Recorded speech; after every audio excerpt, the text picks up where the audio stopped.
सुरुवात करूया वेगवान स्वरूपातल्या घडामोडींना। अकलूजचे मोहिते पाटील लवकरच शरद पवार यांच्या राष्ट्रवादी काँग्रेस पक्षात प्रवेश करणार आहेत। राज्याचे माजी उपमुख्यमंत्री विजयसिंह मोहिते पाटील यांचे बंधू जयसिंह मोहिते पाटील यांनी याबाबतची माहिती दिली। विजयसिंह मोहिते पाटील, जयसिंह मोहिते पाटील आणि धैर्यशील मोहिते पाटील यांची गुरुवारी मुंबईत बैठक होणार आहे। त्यानंतर पुढच्या 4 दिवसात अधिकृत प्रवेश होईल अशी माहिती समोर येते। राष्ट्रवादी काँग्रेस शरद पवार गटाचे खासदार अमोल कोल्हे यांनी विजयसिंह मोहिते पाटील यांच्या शिवरत्न या निवासस्थानी भेट घेतली आणि मोहिते पाटील कुटुंबियांशी संवाद साधला। मोहिते पाटलांवर कुणी दबाव टाकू शकत नाही अशी प्रतिक्रिया त्यांनी दिली। महायुतीत माढा आणि सातारा या दोन्ही जागा राष्ट्रवादी काँग्रेसला सोडाव्यात ही मागणी सगळ्या कार्यकर्त्यांनी अजित पवार यांच्या कानावर घातल्याची माहिती संजीव नाईक निंबाळकर यांनी दिली। माढ्याचा उमेदवार तात्काळ बदलावा अशी आमची आग्रही मागणी आहे असं ते म्हणाले। चंद्रकांत खैरेंना पक्ष सहन करतोय असा आरोप अंबादास दानवेंनी केला। नाईलाजास्तव त्यांचा प्रचार करावा लागणार आहे, त्यांचं वागणं आणि बोलणं काही योग्य नाही अशी टीकाही त्यांनी केली। दुसरीकडे खैरेंमुळे निवडणुकीत फटकाच बसू शकतो असं मोठं वक्तव्यही दानवेंनी केलंय। त्यामुळे छत्रपती संभाजीनगरमध्ये नव्याच वादाला तोंड फुटलंय। महायुतीतील यवतमाळ वाशिम लोकसभा मतदारसंघात उमेदवारीचा तिढा कायम आहे। उमेदवारी मिळावी याकरता जोरदार लॉबिंग करणाऱ्या भावना गवळी तातडीनं मुंबईला रवाना झाल्या। तर संजय राठोड यांनीही नागपुरात मुख्यमंत्री एकनाथ शिंदेंची भेट घेतल्याची माहिती मिळते। नाशिक लोकसभेची उमेदवारी आपल्याला मिळावी याकरता खासदार हेमंत गोडसे यांच्यासह त्यांचे कार्यकर्ते आग्रही आहेत। दरम्यान गोडसे आपल्या हजारो कार्यकर्त्यांसह नाशिकहून मुंबईच्या दिशेने कूच करताना बघायला मिळाले। मुंबईमध्ये गोडसे आपल्या कार्यकर्त्यांसह मुख्यमंत्री एकनाथ शिंदेंना भेटणार आहेत। यावेळी ही जागा शिवसेनेकडेच ठेवावी अशी मागणी ते करणार आहेत। राजाभाऊ वाजे यांना महाविकास आघाडीकडून उमेदवारी जाहीर केल्यानं उबाठा गटाच्या विजय करंजकर यांनी उघड नाराजी नोंदवली। निष्ठेचं फळ काय असतं हे आज कळलं असं विजय करंजकरांनी स्पष्ट केलं। मुंबईत एकतरी जागा मिळावी म्हणून राष्ट्रवादी काँग्रेस शरदचंद्र पवार पक्षाचे कार्यकर्ते आक्रमक झाले। उबाठा गटानं मुंबईतील 4 जागांवर उमेदवार जाहीर केले। काँग्रेस पाठोपाठ शरद पवार गट देखील त्यामुळे नाराज झाले। उद्धव ठाकरेंच्या पक्षानं 17 उमेदवारांची यादी जाहीर करताच मवियामध्ये नाराजी नाट्य बघायला मिळालं। बाळासाहेब थोरात यांनी शिवसेना उबाठाच्या यादी जाहीर करण्यावर नाराजी नोंदवली। मुंबईतील धारावी म्हणजे दक्षिण मध्य मतदारसंघाची आमची चर्चा सुरू आहे, त्यावर उमेदवार जाहीर करायला नको होता असं ठाम मत बाळासाहेब थोरातांनी व्यक्त केलं। उबाठा गटाच्या यादीवर भाजप आमदार नितेश राणेंनी टीका केली। आता तो सामना राहिला नाही। बाळासाहेब उमेदवारांच्या नावाची घोषणा सामनातून करायचे, तेव्हा शिवसैनिक आतुरतेनं सामनाची वाट बघायचे, पण आता सिल्व्हर ओकचा भोंगा आणि 10 जनपदचा पगारी नोकर यादी टाकतो अशी घणाघाती टीका नितेश राणेंनी केली। मवियामध्ये जागा वाटपावर चर्चा सुरू असतानाच उद्धव ठाकरे यांनी 2 जागांवर उमेदवार घोषित केल्याने विजय वडेट्टीवारांनी नाराजी व्यक्त केली। उद्धव ठाकरेंनी आघाडी धर्म पाळला असता तर बरं झालं असतं असं वडेट्टीवार म्हणाले। सांगलीसाठी उबाटा गटानं उमेदवार जाहीर केल्यानं काँग्रेसमध्ये नाराजी वाढण्याची शक्यता आहे। उद्धव ठाकरे यांनी चंद्रहार पाटील यांची उमेदवारी परस्पर जाहीर केल्यानं आता काँग्रेस नेते काय भूमिका घेतात याकडे सगळ्यांचं लक्ष लागलेलं आहे। उबाठा गटाकडून चंद्रहार पाटलांना अधिकृतपणे उमेदवारी जाहीर झाली। कार्यकर्त्यांनी फटाक्यांची आतषबाजी केली तर काँग्रेस नेत्यांची नाराजी दूर होईल आणि ते मला पाठिंबा देतील असा विश्वास चंद्रहार पाटलांनी व्यक्त केला। भाजपचे मुंबईचे अध्यक्ष आशिष शेलार यांनी विरोधकांवर टीका केली आहे। लोकसभेची लढाई यावेळी देव देश धर्माकरता असल्याचं शेलारांनी म्हटलंय। तर ठाकरे गटाला इंडिया आघाडीचा 10 तोंडी रावण शिवतीर्थावर उभा करून हिंदू शक्तीला पराभूत करायचं आहे अशी घोषणा करायची आहे का असा सवाल शेलारांनी केला। शिवसेना उद्धव ठाकरे गटानं वायव्य मुंबईतून अमोल कीर्तीकर यांना उमेदवारी जाहीर केली आहे। त्यांच्या नावाची घोषणा करताच काही वेळातच ईडीनं त्यांना कथित खिचडी घोटाळा प्रकरणी नोटीस धाडली। समन्सनंतर कीर्तीकरांच्या वकिलांनी ईडी कार्यालयात जाऊन चौकशी करता हजर राहण्याची वेळ मागितलेली आहे। शिमगोत्सवाकरता दापोलीच्या शिर्दे या गावात आलेल्या अमोल कीर्तीकर यांच्या मागावर ईडीही दापोलीत पोहोचल्याची माहिती मिळते आहे। ईडीच्या एका पथकानं दापोलीतील त्यांच्या बंगल्यावर झाडाझडतीची सुरुवात केलेली आहे अशी सूत्रांकडून माहिती मिळते। अमोल कीर्तीकर नॉट रिचेबल असल्याचं समोर आलंय। अमोल कीर्तीकर यांच्या उमेदवारीवरून काँग्रेस नेते संजय निरुपमांनी प्रचंड आक्रमक होत नाराजी नोंदवली। काँग्रेस नेतृत्व शिवसेनेला सरेंडर झालं असून माझ्या समोर सर्व पर्याय खुले असतील। आठवड्याभरात मी मोठी घोषणा करू शकतो। आता आरपारची वेळ आलेली आहे असं निरुपम म्हणाले। खिचडी चोरांचा प्रचार मी करणार नाही अशी टीका त्यांनी कीर्तीकरांवर केली।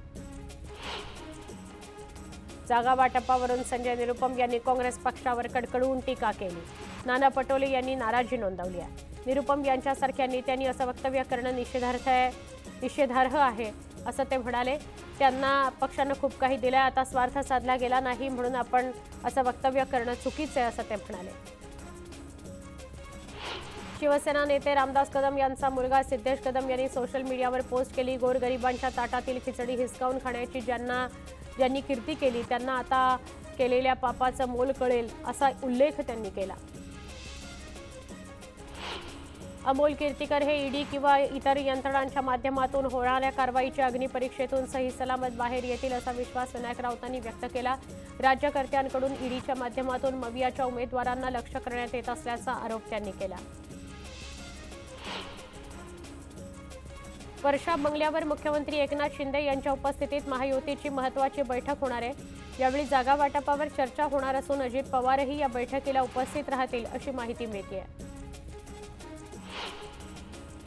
महाराष्ट्रातील भाजपच्या स्टार प्रचारकांची यादी जाहीर करण्यात आली आहे। यामध्ये पंतप्रधान नरेंद्र मोदी, अमित शहांसह 40 नेत्यांची नावं आहेत। नितीन गडकरी, देवेंद्र फडणवीस, अजित पवार, एकनाथ शिंदे, विनोद तावडे, नारायण राणे, योगी आदित्यनाथ यांच्याही नावांचा यादीत समावेश आहे। महाविकास आघाडीमधील घटक पक्ष असलेल्या शिवसेना उद्धव ठाकरे गटाकडून आपल्या लोकसभा उमेदवारांची यादी जाहीर करण्यात आली। यामध्ये नरेंद्र खेडेकर, चंद्रकांत खैरे, अरविंद सावंतांसह 17 उमेदवारांच्या नावाची घोषणा आहे। खासदार संजय राऊत यांनी ही यादी ट्विटरवर पोस्ट केली।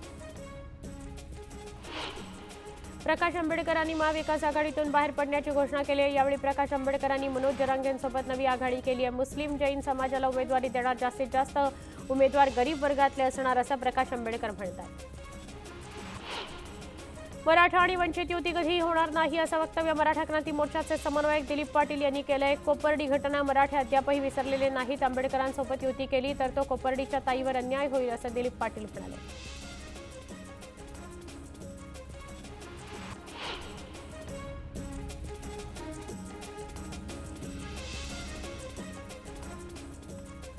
महाविकास आघाडीत झालेल्या बिघाडीचे परिणाम त्यांना भोगावे लागतील। वंचितमुळे आघाडीला मोठा परिणाम भोगावा लागेल असं वक्तव्य मंत्री राधाकृष्ण विखे पाटलांनी केलं। तसंच वंचितनं विदर्भातील अनेक उमेदवार जाहीर केले, त्यामुळे आघाडी टिकणार नाही ही आजची स्थिती असल्याची टीकाही विखेंनी केली। नागपुरातील भाजप उमेदवार नितीन गडकरी आणि रामटेक शिवसेनेचे उमेदवार राजू पारवे आपला उमेदवारी अर्ज दाखल करताना दिसले। मुख्यमंत्री एकनाथ शिंदे, उपमुख्यमंत्री देवेंद्र फडणवीस, चंद्रशेखर बावनकुळे यांच्या उपस्थितीत हा फॉर्म भरण्याचा कार्यक्रम झाला। यावेळी महायुतीकडून शक्ती प्रदर्शन सुद्धा करण्यात आलं। भंडारा गोंदिया लोकसभा मतदारसंघातील महायुतीचे उमेदवार सुनील मेंढे यांनी आपला उमेदवारी अर्ज दाखल केला। जनतेचा आपल्यावर विश्वास असून 3.5 लाख मतांनी निवडून येणार असा विश्वास त्यांनी व्यक्त केला। भंडाऱ्यातून सुनील मेंढे पुन्हा रेकॉर्ड मतानं जिंकून येणार असा विश्वास देवेंद्र फडणवीस यांनी व्यक्त केला। गेली अनेक वर्षे आपली लढाई प्रफुल्ल पटेल यांच्यासोबत होती, आता ते आपल्यासोबत असल्यानं बावनकुळेंनंतर सुनील मेंढे हे रेकॉर्ड ब्रेक मतदान घेतील असं ते म्हणाले।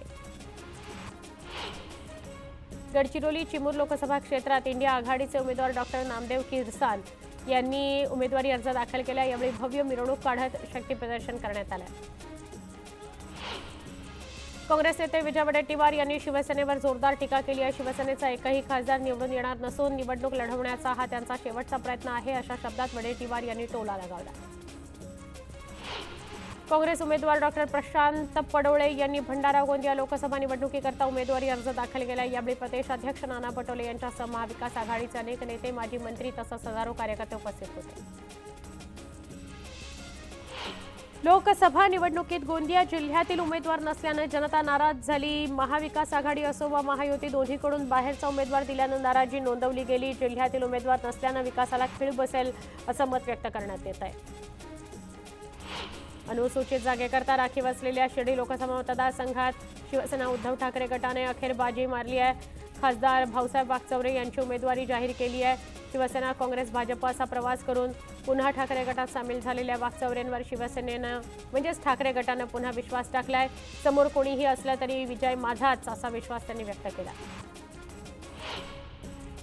मनसे महायुतीत सहभागी होण्याच्या चर्चा सध्या जोर धरू लागल्या आहेत। राज ठाकरेंच्या दिल्ली दौऱ्यानंतर मनसे आणि महायुतीत लोकसभेच्या जागांवर चर्चा झाली। मनसेनं महायुतीकडे 3 जागांचा प्रस्ताव ठेवला, मात्र सध्या 2 जागांवर चर्चा सुरू आहे अशी माहिती बाळा नांदगावकर यांनी दिली। त्याचबरोबर शिवसेना आणि मनसे विलिनीकरणाबाबतही अफवा असल्याचं स्पष्टपणे नांदगावकर यांनी सांगितलं।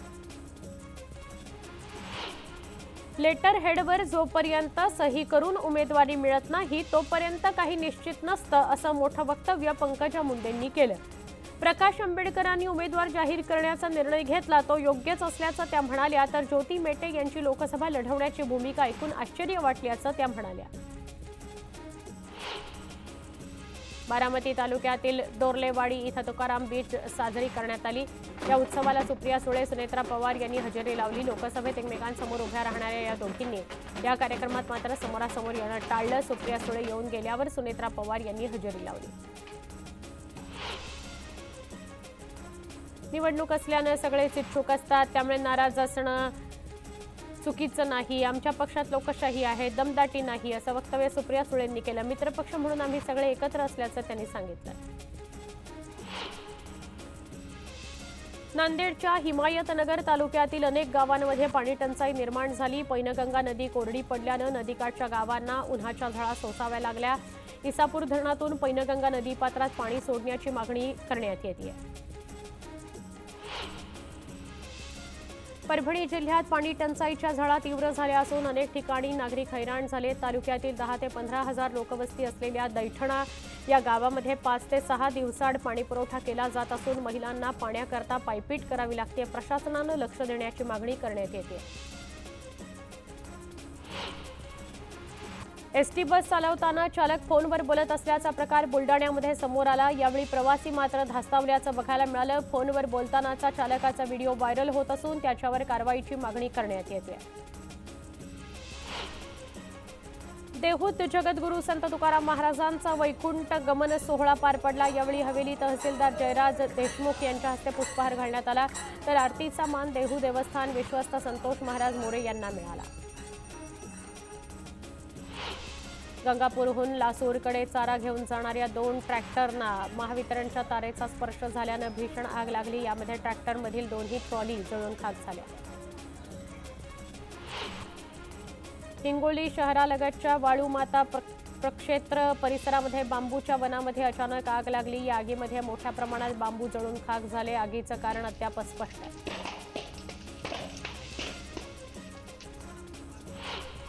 खेड शिवापूरमधील रांजे इथं एका रंगाच्या कंपनीमध्ये भीषण आग लागली। अग्निशमन दलाच्या जवानांनी तातडीने धाव घेत आगीवर नियंत्रण मिळवलं। बुलडाण्याच्या जानेफळमधील श्री शिवाजी हायस्कूलच्या मुख्याध्यापकांनी शाळेतच गळफास लावून घेत आत्महत्या केल्याचं समोर आलंय। या प्रकरणी पोलीस अधिक तपास करतात।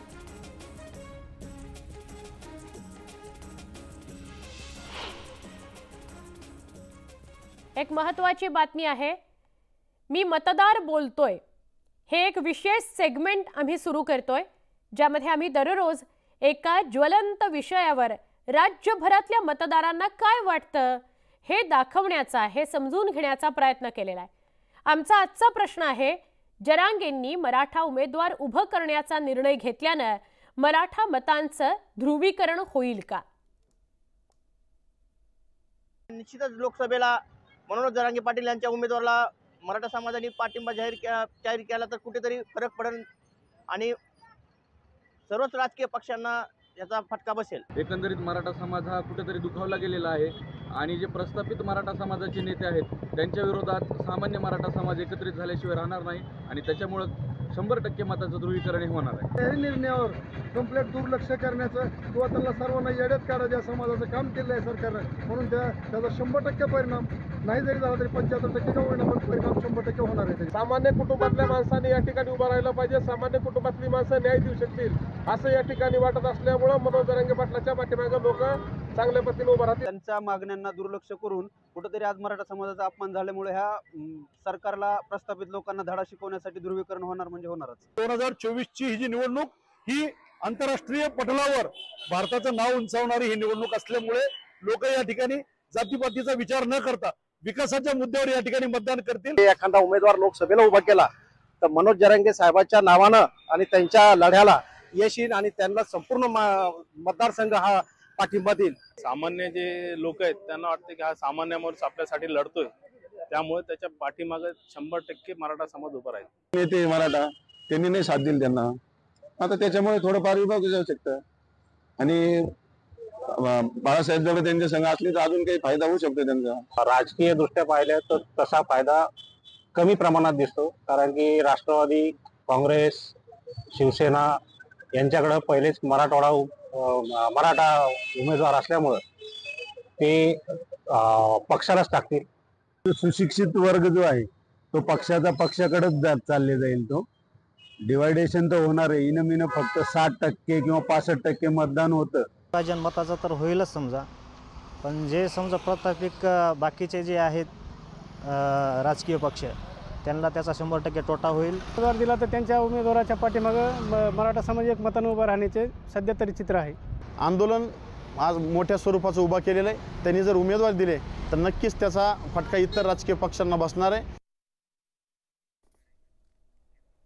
कोणतीही निवडणूक असो, महत्त्व हे सगळ्यात जास्त मतदार राजाला आहे। नेमकं त्याला काय वाटतं ते जाणून घेण्याचा प्रयत्न आपण करणार आहोत वेगवेगळ्या प्रश्नांमधून आणि उत्तरांमधून सुद्धा। हे सेगमेंट रोज आपण आता बघणार आहोत। आता इथेच एक छोटासा ब्रेक घेऊन काही क्षणात पुन्हा भेटतोय। पहा फक्त न्यूज 18 लोकमत।